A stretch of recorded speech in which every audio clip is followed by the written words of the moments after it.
Olá, tudo bem? Conta uma coisa para mim. Você já precisou mudar algum hábito ou quis mudar algum hábito e teve uma dificuldade muito grande em tentar fazer isso? Se você já teve, como a maioria de nós teve essa dificuldade, acompanhe a gente hoje aqui no canal, que eu vou falar sobre como mudar os hábitos e como a gente pode encontrar formas mais eficientes de fazer isso.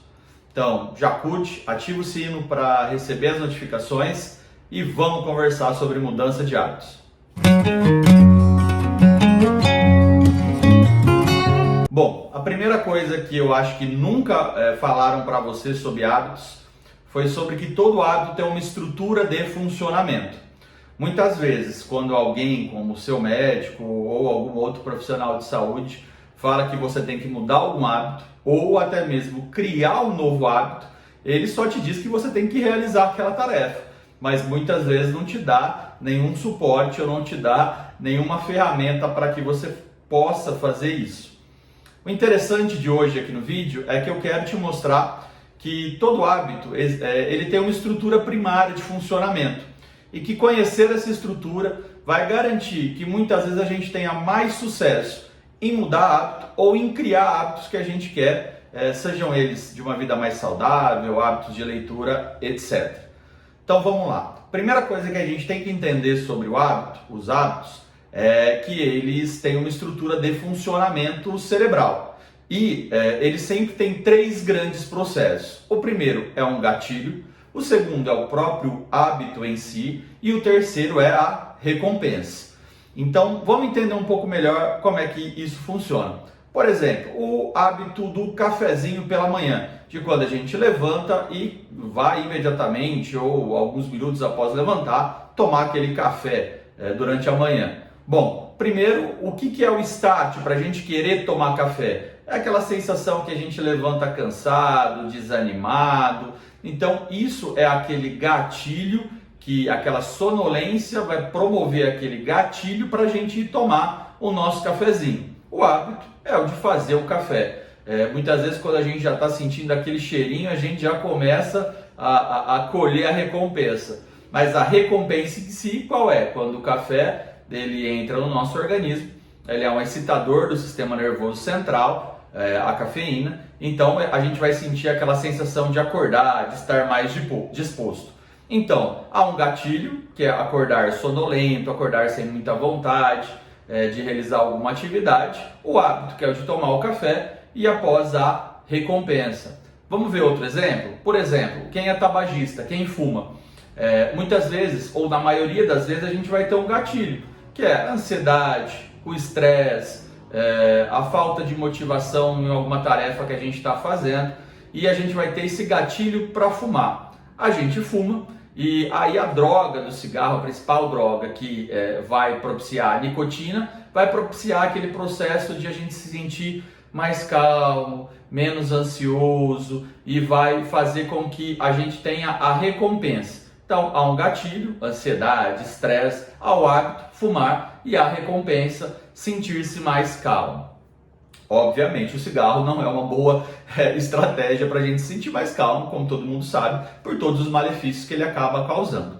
Mas entender que todo hábito ele vai ter esses processos internos de acontecimento faz com que a gente tenha a possibilidade de duas coisas. Primeiro, atuar para a mudança de hábitos que não fazem bem na nossa vida, como por exemplo o cigarro que a gente acabou de ver. Segundo, criar novos hábitos, hábitos mais saudáveis e hábitos que tragam mais alegria e mais paz para a nossa vida. Então, sempre a gente precisa de um hábito, identificar o gatilho, que é aquilo que está levando a gente a fazer o hábito.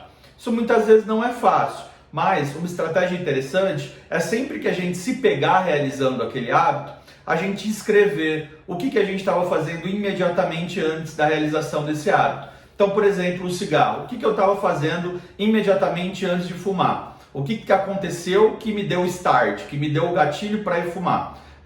E também a gente escrever depois o que a gente sentiu. Me senti mais calmo, me senti mais confortável.